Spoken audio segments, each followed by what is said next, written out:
வணக்கங்கள்.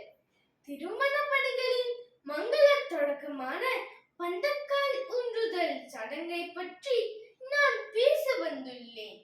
திருமண நாளுக்கு சில நாட்கள் முன்பு வீட்டின் முற்றத்தில் மூங்கில் மரத்தால் ஆன ஒரு கம்பத்தில் மஞ்சள் குங்குமம் பூசி மாவிளைகளை கட்டி நடுவது பந்தக்கால் ஊன்றுதல் ஆகும்.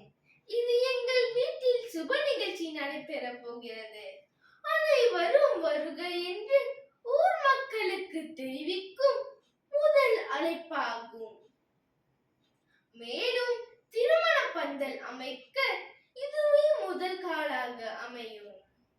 இச்சடங்கின் மூலம் எவ்வித தடங்களும் இன்றி இயற்கை மற்றும் முன்னோர் ஆசியோடு வெற்றிகரமாக நடைபெற வேண்டும் என்று மலையையும் மண்ணையும் இறைவனையும் வேண்டிக் கொள்வார்கள். எனவே எந்த ஒரு நற்செயலையும் தொடங்குவதற்கு முன் பெரியோரின் ஆசியை பெற்று தொடங்குவதே பந்தக்கால் ஊன்றுதலின் நோக்கமாக அமைகிறது.